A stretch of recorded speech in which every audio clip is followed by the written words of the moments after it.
믿음으로 말미암아 구원에 이르는 지혜가 있게 하느니라. 모든 성경은 하나님의 감동으로 된 것으로 교훈과 책망과 바르게 함과 의로 교육하기에 유익하니 이는 하나님의 사람으로 온전하게 하며 모든 선한 일을 행할 능력을 갖추게 하려 함이라. 아멘.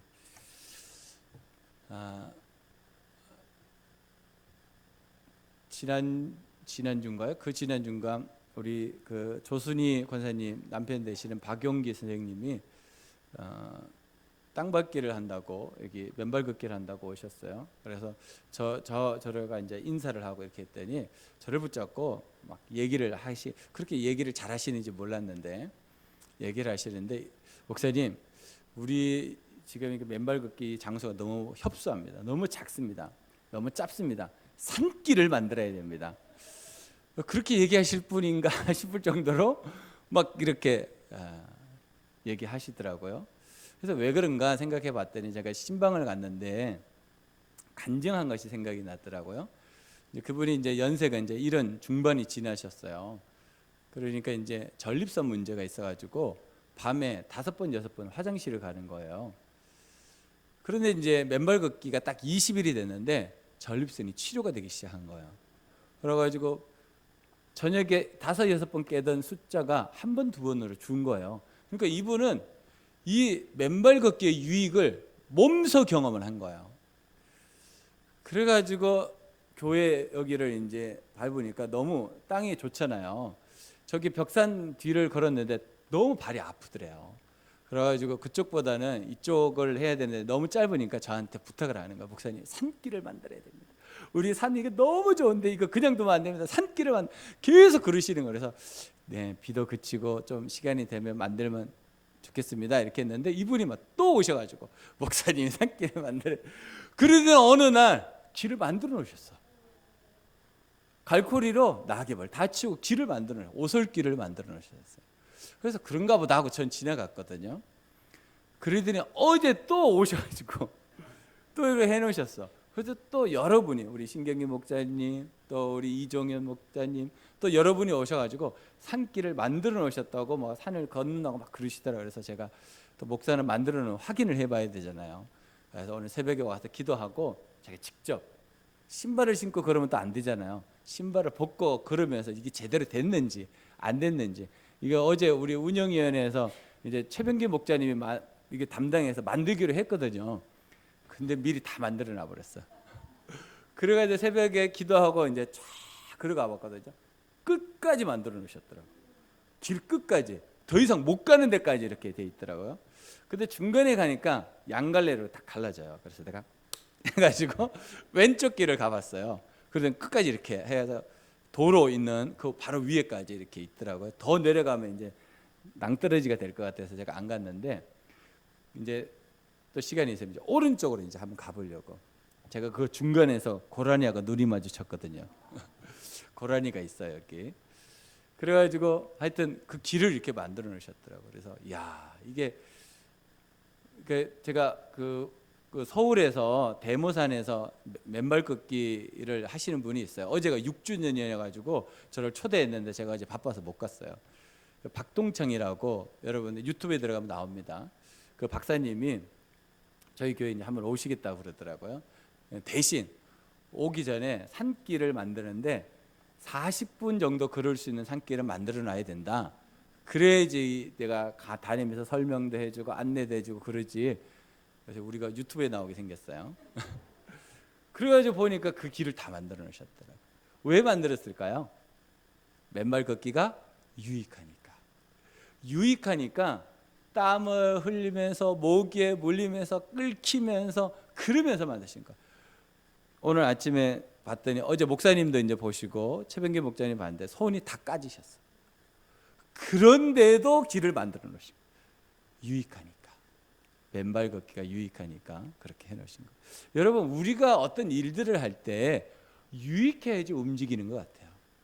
유익하지 않으면 우리가 이렇게 간 본다 그랬잖아요. 할까 말까 그러기만 있네. 근데 유익이 분명하면 어떻게 됩니까? 나도 모르게 자동으로 움직이게 되죠. 우리의 삶에 하나님께서 유익을 주시는데 가장 큰 유익이 뭘까 생각해 보니까 말씀이더라고요. 말씀이 우리에게 가장 유익한 것 같아요. 여러분 만약에 말씀이 없는데 신앙생활 한다, 이거 진짜 막막하지 않아요? 말씀이 우리에게 유익입니다. 그 말씀이 우리에게 얼마나 큰 유익을 주는지 오늘 바울이 디모데에게 편지를 보내는 거예요. 근데 이 디모데 후서는 디모데가 쓴 게 아니고 바울이 디모데에게 보낸 편지입니다. 그래서 첫 번째 편지를 전서라 그러고 두 번째 편지를 후서라고 이렇게 말해요. 그런데 이 디모데 후서는 바울에게 있어서 아주 특별한 편지입니다. 왜냐하면 바울이 마지막 편지예요. 바울이 13편의 그 편지를 쓰거든요. 그 마지막이에요. 그 마지막이라는 것은 바울이 곧 죽는다는 거거든요. 바울이 곧 죽기 전에 쓴, 바울에게 있어서는요 가장 의미 있고 가장 신중하게 써야 되는 편지예요. 디모데라고 하는 제자에게, 자기의 영적 아들에게 보낸 편지입니다. 그리고 바울이 그 다음에 순교를 당해서 로마에서 죽습니다. 그러니까 바울이 이 편지를 쓸 때 한자 한자를 쓸 때 얼마나 신중하게 썼는지 여러분 그것을 기억하셔야 됩니다. 그러는데 4장까지 있는데 4장은 보통 인사로 끝납니다. 끝인사. 4장 들어가기 바로 앞부분이 오늘 우리가 읽었던 본문입니다. 그러니까 바울이 디모데를 성공시켜주는 스승이면서 선배이면서 아버지 같은 존재이고, 디모데는 에베소라고 하는 지역의 가정교회를 맡은 목회자였어요. 그러니까 이 디모데를 성공시켜주고 싶은 마음이 누구의 마음이냐면 바울의 마음이 있는 거예요. 그 마음이 디모데 후서에 가장 잘 나타나 있습니다. 에베소로 이제 디모데가 갔는데, 디모데가 그때 나이가 20대 초반에서 중반 정도 됐다 그래요. 그러니까 20대 초중반 된 목회자가 왔으니 그 교회 사람들이 와, 우리 교회 이제 젊어지겠다, 힘이 나겠다라고 하는 분도 있지만 불안한 분도 있는 거예요. 그 국민의힘 이준석 대표가 될 때 그 유명한 가사로 그 자기 연설을 한 적이 있잖아요. 에베소 교회에 디모데가 그랬을 거예요. 왜 그러냐면 쟁쟁한 사람들이 너무 많아. 에베소 교회 나이가 있는 사람들이 너무 많아. 제가 만약에 40대 초중반에 우리 교회에 왔으면 제가 좀 눌렸을 것 같아. 우리 교회에 묵은 분들이 이제 많아가지고. 그런데 이 20대 초중반에 디모데가 교회를 맡았으니까 얼마나 힘들었겠어요. 그래서 디모데에게 어떤 병이 있었냐면 위장병이 있었다. 너무 스트레스를 받아가지고 위장병이 있었다 그래요. 저는 위장병 없습니다. 그래가지고 바울이 그 아들 같은 디모데한테 편지를 쓸 때 뭐라고 썼냐면, 너 물만 잘 마시지 말고 포도주도 좀 먹어. 그 위장을 위해서. 그러니까 바울이 지금까지 편지를 보내면서 어떤 특정한 사람한테 그 질병에 대해서 얘기한 적이 없어요. 누구밖에 없냐면 디모데밖에 없어요. 그러니까 바울이 디모데를 생각하는 그 마음이 얼마나 극진한지를 이해하셔야 됩니다.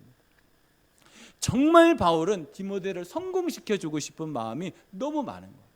그러니까 디모데에게 목회는 이렇게 하는 거다, 사람들은 이렇게 대하는 거다, 말씀 준비는 이렇게 하는 거다, 하나님 앞에서 하는 건 이렇게 살아야 돼, 이렇게 계속 기록한 것이 디모데 전서와 후서, 이것을 그래서 목회서신이다 이렇게 말해요. 그러니까 마지막 편지이고 또 자기가 너무 사랑하는 영적인 아들이고, 그러니까 바울이 얼마나 사랑의 마음을 가지고 신중하게 이 편지를 썼겠습니까? 그 가운데 마지막 이 부분은 얼마나 신중하게 썼겠어요. 오늘 3장 15절로 17절 말씀이 바로 그 말씀입니다. 그러니까 바울은 디모데한테 하고 싶은 말은 어떤 말이냐면, 디모데 너 앞으로 목회를 할 때 어떤 목회를 했냐면 말씀이 얼마나 우리에게 유익한지를 전해주는 목회를 해야 돼. 말씀이 살아야지 교회가 살지, 말씀이 없는 교회는 살아있으나 죽은 교회야. 말씀으로 성도들이 살아가도록 섬기고 말씀을 가지고 성도들이 실험하도록 섬기는 교회, 그 교회가 하나님이 정말 기뻐하시는 교회야 라고 말한 거예요. 그 말씀은 우리에게 유익하다는 거예요. 그래서 오늘 주제입니다. 말씀이 유익이다. 말씀이 유익이다. 시작. 말씀이 유익이다. 사람들을 리더할 때 리더자들의 뭐 다양한 리더자들이 있지만 그 리더자들의 그 모습의 그 대표적인 것들을 둘로 딱 나눌 수 있다 그래요. 하나는 아주 카리스마적인 강한 막 리더십을 가지고 팍 몰고 가는 그런 리더십이 하나 있고요. 하나는 차분하게 설명하고 설득하고 기다려주고 섬겨주고 하는 리더십이 있다고 그래요. 저는 어떤 리더십일까요? 여러분 보시기에 여러분들이 말한 대로 할 거예요. 카리스마적이라고 하면 카리스마적으로 할 거고, 기다려주면서 천천히 이렇게 설득하면서 간다 그러면 제가 그렇게 할 거예요. 그런데 저를 보니까 전 두 가지가 다 있는 것 같아요. 어떨 때는 막 몰아쳐가지고 하나님의 영광을 드러내게 하고, 어떨 때는 끝없이 기다려주는, 저희 집사람이 대표적이에요. 10년을 기다렸어요. 10년을. 그랬더니 야, 이제는 저보다도 이제 뛰어나려고 그래요. 그래서 제가 노력을 하고 있어요. 그 두 모습이 다 있는 것 같아요. 바울이 디모데에게만 아주 차분하게 대했어요. 다른 사람들에게는요 몰아섰어요. 따라와! 그리고 막 끌고 가는 거예요. 바울의 리더십은요 카리스마적인 리더십입니다. 근데 디모데에게만은 너무나 상냥하고 신중하고 사랑을 주고 하는 모습이 있습니다. 그래서 바울이 나이가 이제 먹고 죽음의 앞에 있으니까 더 다듬어진 것 같아요. 여러분들의 삶은 어떻습니까? 그런데 이렇든 저렇든 우리가 어떤 삶을 살아야 되냐면 말씀대로 살아야 됩니다. 어떤 카리스마적인 지도자라 할지라도 말씀으로 살지 않으면요 그거는 아무런 영향력이 없습니다. 기다려주고 설명해주고 설득해주고 섬겨주고 한다 그럴지라도 그 가운데 말씀이 없으면 그거는 하나만 합니다.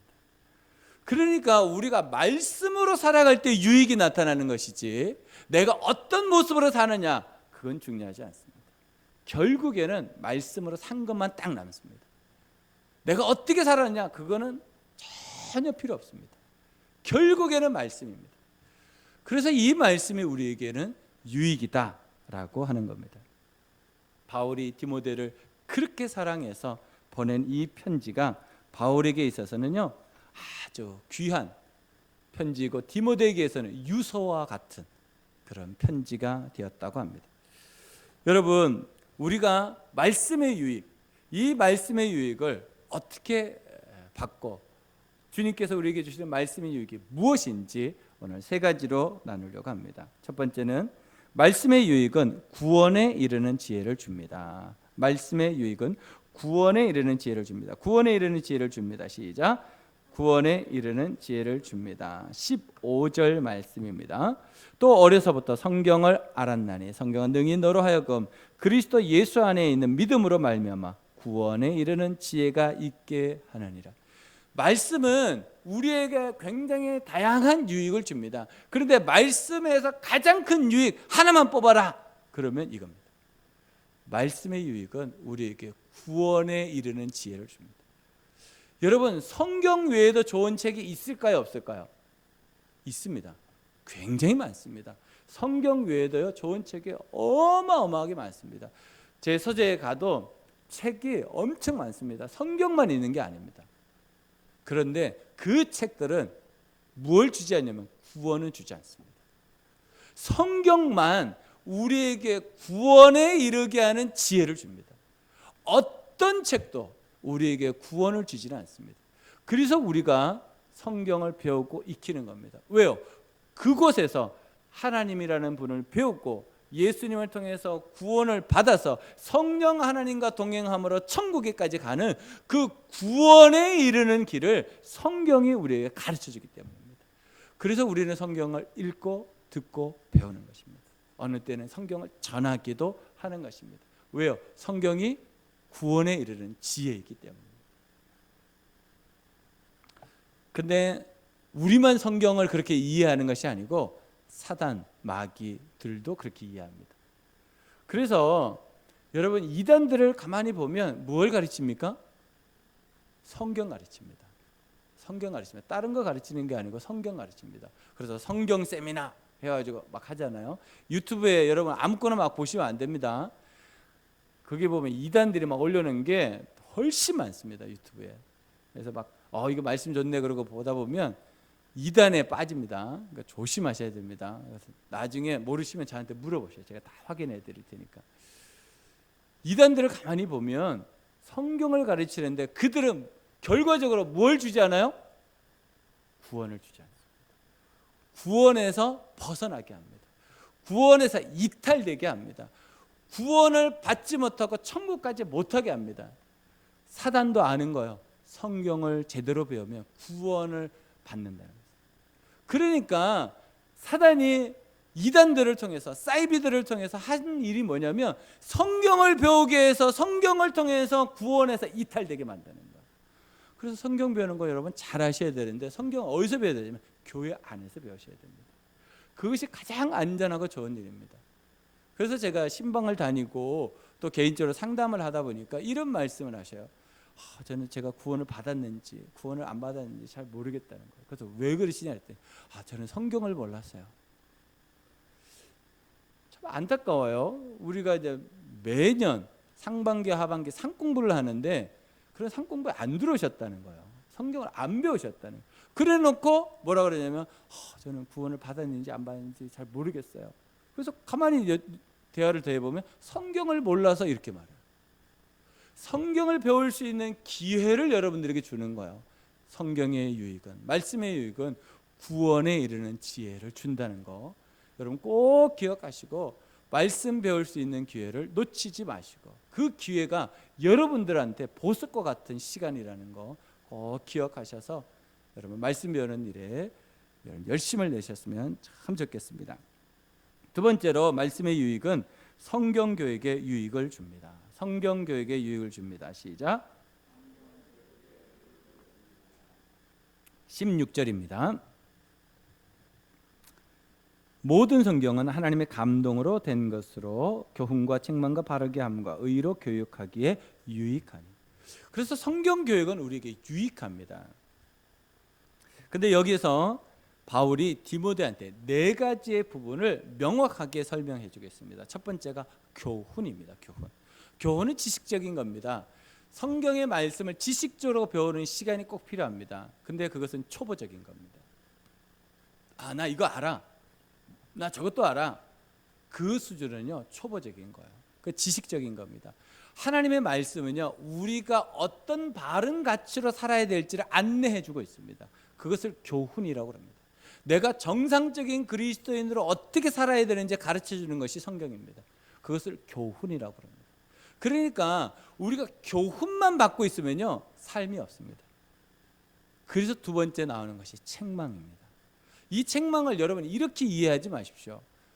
내 마음을 상하게 하거나 나를 힘들게 해가지고 내가 못하는 거 막 지적해가지고 뭔가를 하게 만드는 것, 이걸 책망이라고 생각하지 마시고 여기서 말하는 책망은 말씀을 통해서 나를 변화되게 하는 것을 책망이랍니다.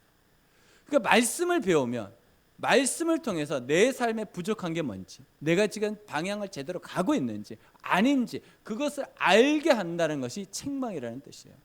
그래서 여러분 말씀을 들을 때 어느 때는 말씀에 뭐가 있어요? 목사님이 나한테 감정이 있나? 왜 나한테 저런 말을 하지? 그런 분들이 있죠. 그 책망받는 거예요. 그것을 이렇게 이해하셔야 됩니다. 내가 변화해야 될 부분이 이 부분이구나 라고 받으셔야지 그걸 기분 나빠 삐져 그거 하지 마시고 삐지라고 하는 말씀이 아니라 하나님이 여러분들을 변화하라고 그것을 특별하게 여러분들에게 듣게 하는 거예요. 어떤 사람은 그거 못 들어요. 듣는 사람만 듣습니다. 그러니까 들리는 사람은 이렇게 이해하시면 돼요. 하나님 나한테 변화하라고 하시는 말씀이구나. 그러면 다른 말로 뭐예요? 내가 지금 변화하고 있다 없다? 안 변하고 있는 거야. 말씀만 계속 교훈만 듣는 거지. 알고만 있는 거지. 삶으로 살지 않는 거야. 그러니까 하나님 뭘 말씀하시죠? 변해라 좀. 다른 말로 성장해라. 좀 성숙해라. 제가 일부 예배 때 우리 송준호 집사님 딸이 있어요. 둘째 예인이라고. 예인이가 왔어요. 예배를 이렇게 드리는데 근데 그 아이가 태어나서 1년이 지나도 지금 이 모습 이대로면 어떻습니까? 여러분 마음이? 귀여워. 평생 이렇게 있었으면 좋겠어. 그건 진짜 악담 중에 악담이죠. 그러면 안 되죠. 1년이 지나면 그만큼 더 커야죠. 2년이 지나 10년이 지나서 사람 구실을 하도록 커야 되는 거예요. 이게 변화입니다. 이건 정말 건강하고 하나님이 바라시는 거예요. 하나님께서 우리에게 책망이라는 단어를 우리가 부정적으로만 생각하지 마시고, 책망이라는 단어가 하나님 나를 변화시키려고 하는구나, 하나님 나를 성장시키려고 하는구나, 하나님 나를 성숙하라고 말씀하시는구나 라고 받아들이는 것이 맞습니다. 그래서 여러분들 안에 하나님의 각자에게 주시는 말씀이 있어요. 여러분 나눔해 보시면 알잖아요. 이 사람이 이 부분에서 은혜를 받네? 나는 몰랐는데. 있잖아요. 다르다. 그러니까 여러분들 안에 똑같은 시간에 와서 똑같은 장소에서 똑같은 사람이 설교를 하지만 다르게 들리는 거예요. 왜 그러냐면 하나님께서 각자에게 맞는 책망을 주시는 거예요. 각자에게 맞는 변화를 요구하고 계십니다. 여러분 계속해서 변화하시기를 주님의 이름으로 축복합니다. 특별히 하나님께서 어떤 부분을 변화라면 죄에서 떠나라고 말씀하시는 거예요. 가장 중요한 것은 죄에서 떠나라고 말하는 거예요. 여러분 혹시 지난 한 주간 동안 지내면서 혹시 내가 하나님 앞에서 온전하지 못한 삶을 살았다면 지금 여러분들 가운데 내가 그렇게 살지 말아야 했지 라고 생각하는 게 맞다는 거예요. 그것 또 잔소리 이렇게 듣지 않으시기 바랍니다. 여러분 삶 속에 하나님은 오늘도 책망하는 거예요. 죄된 삶에서 떠나서 하나님이 원하시는 삶으로 가라. 그래서 세 번째가 바르게 함이에요. 바르게 함이라는 것은 우리가 하나님으로부터 변화를 요구받고 그렇게 살아야 된다라고 듣지만 살지 않으면 안 되는 거예요. 바르게 함이라는 것은 내 삶이 정말 그 방향으로 그 뜻대로 한 걸음 한 걸음 가도록 도와주는 것. 이게 말씀의 유익입니다. 말씀은 우리가 하나님의 뜻대로 살아가면서 변화하게 하는 거예요. 그게 바르게 함입니다. 이 바르게 함이 제일 좋은 예가 성경에 한 장면이 있는데 예수님에게 한 여인이 잡혀왔어요. 근데 사람들이 돌을 들고 던져가지고 저 여자를 죽이려고 그래. 근데 예수님이 땅에 딱 앉으셔서 땅에다 뭘 쓰셔. 그리고 딱 일어나서 사람들에게 이렇게 말해요. 죄 없는 자가 먼저 돌로 쳐라. 그럴 때 성경에 있는 그대로 나이 있는 사람들부터 나이가 많은 사람들도 그 자리를 떠나가요. 그러고 난 다음에 그 여인한테 말해요. 너를 정죄하는 자가 어디 있느냐. 그때 여인이 고개를 딱 들고 딱 두리번 해요. 아무도 없습니다.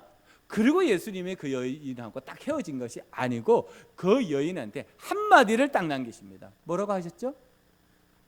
나도 너를 정죄하지 않겠다. 다시는 죄를 짓지 말아라. 이게 바르게 함이에요.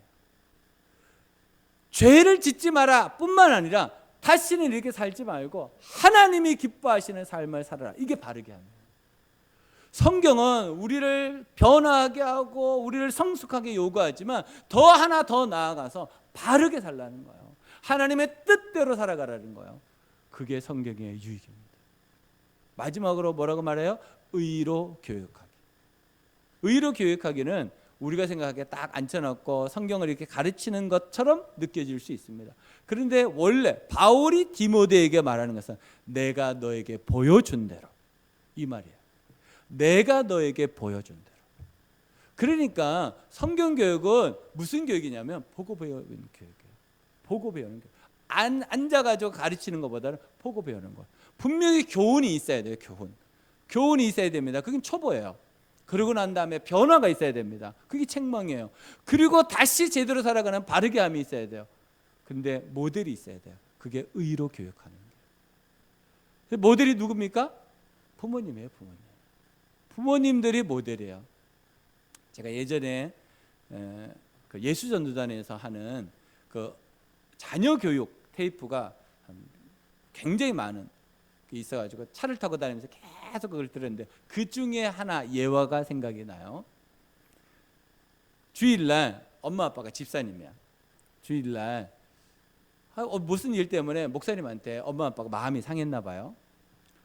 그래가지고 차를 타고 이제 집으로 가는데 아들이 이제 뒤에 이제 앉아 있고 얘기하는데 이 집사님 부부가 목사님에 대해서 막 이런 욕 저런 욕 하여튼 다 하는 거. 고가 아니고 개, 소, 돼지, 동물농장 다 찾고 10원짜리 100원짜리 1000원짜리 돈 다 찾고 막 그러면서 애가 있는지도 모르고 막 격양돼 가지고 막 얘기를 해버린 거예요.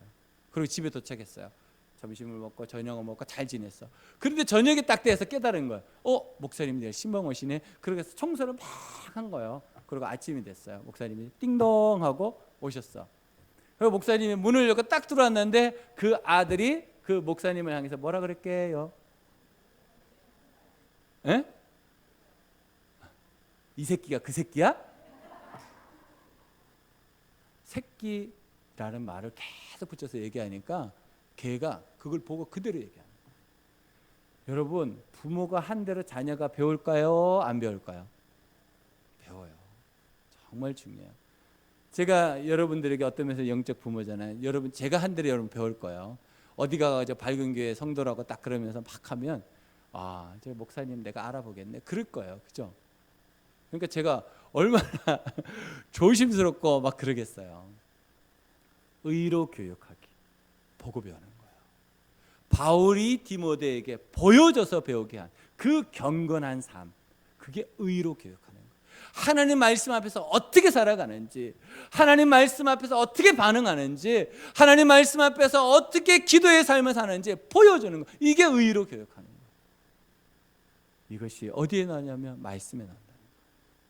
그렇게 할 때 우리에게 유익이 있다라는 겁니다.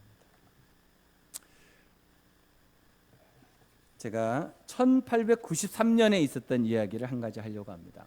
미국에서 있었던 일입니다.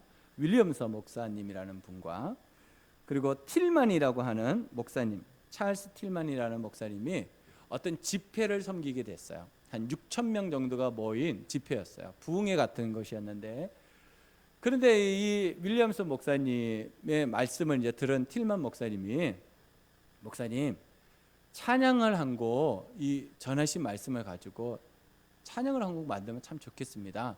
그렇게 얘기하는 거야, 뜬금없이.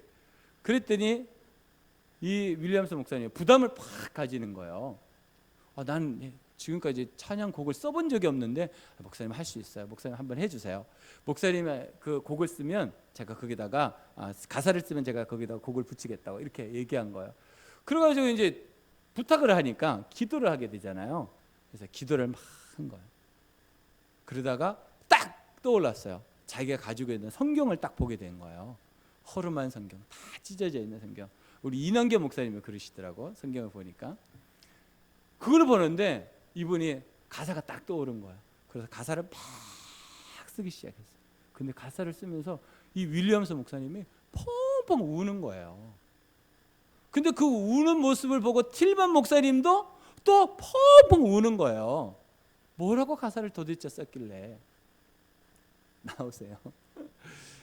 그래가지고 그 곡을 다 완성을 하고 이제 틸만 목사님이 앞에 나가가지고 찬양을 이렇게 곡을 붙인 찬양을 이렇게 부른 거예요. 그러고 난 다음에 그 찬양을 거기에 있는 6천 명이 같이 부른 거예요. 근데 거기 있는 사람들이 다 펑펑 운 거예요. 왜 울었을까? 찬양곡이 이 곡입니다.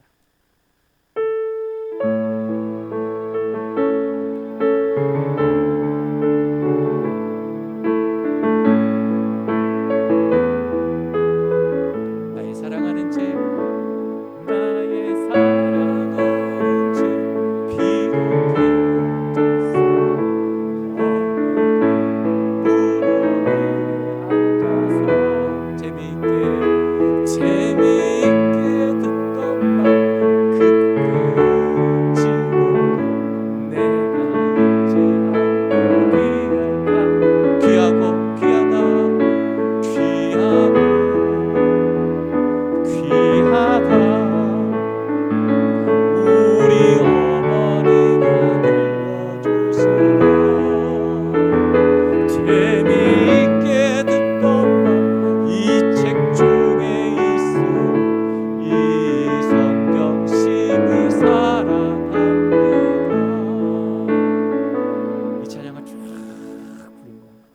그랬더니 거기에 있던 6천 명의 사람들이 엉엉 운 거예요. 왜 울었을까요? 어머니가 생각났어요. 나에게 성경을 읽어주셨던 그 어머니, 나에게 복음을 전해주셨던 그 어머니, 그 어머니가 생각났어요. 야, 이제 내가 어머니가 됐는데 나는 우리 자녀들한테 성경을 제대로 가르쳐 주지도 못하고 그냥 지나가고 있는 자기의 모습을 생각하면서 엉엉 운 거였다는 거예요. 여러분, 성경 교육은 우리에게 유익을 줍니다. 우리가 하나님의 말씀을 받았다면 그 말씀을 이제는 전수하고 그 말씀대로 살아가는 모습을 보여주는 삶, 우리의 책임입니다. 우리 목자 목녀님들의 부담이 그거 아니겠어요? 말씀대로 사는 거, 정말 순정하며 사는 삶, 그거 보여준다는 거, 이거 정말 쉬운 일이 아닙니다. 그러나 어떻게 합니까? 그렇게 살아야지. 그게 우리가 해야 될 일입니다. 그게 부모가 해야 될 일이고 그게 우리 사역자들이 해야 될 일. 성경 교육은 우리에게 유익한 것입니다. 세 번째는 말씀의 유익은 영향력 있는 삶을 살게 합니다. 말씀의 삶은 영향력 있는 삶을 살게 합니다. 시작. 영향력 있는 삶을 살게 합니다. 17절 말씀입니다. 이는 하나님의 사람으로 온전하게 하며 모든 선한 일을 행할 능력을 갖추게 하려 합니다. 하나님의 말씀은 우리에게 뭘 줍니까?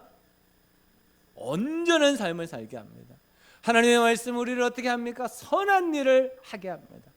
다른 말로 영향력 있는 삶을 살게 합니다.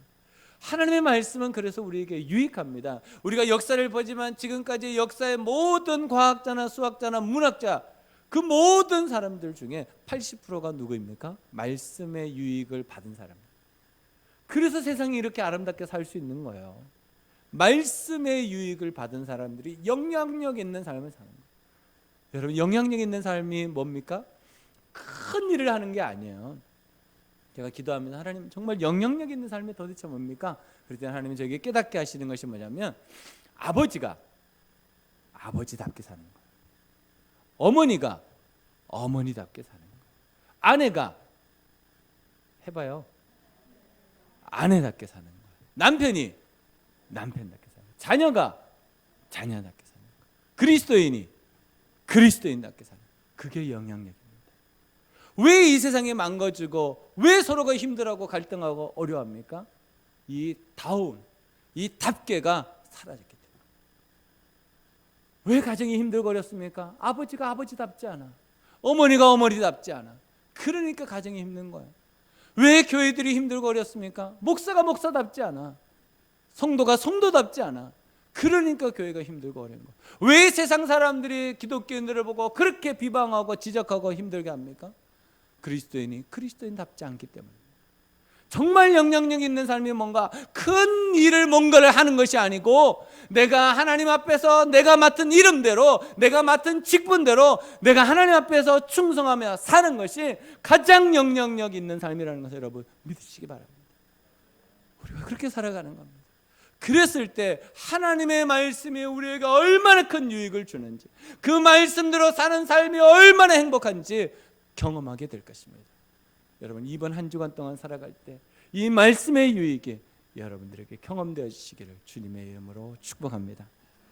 기도하겠습니다. 눈을 감고 하나님께서 여러분들에게 주셨던 말씀과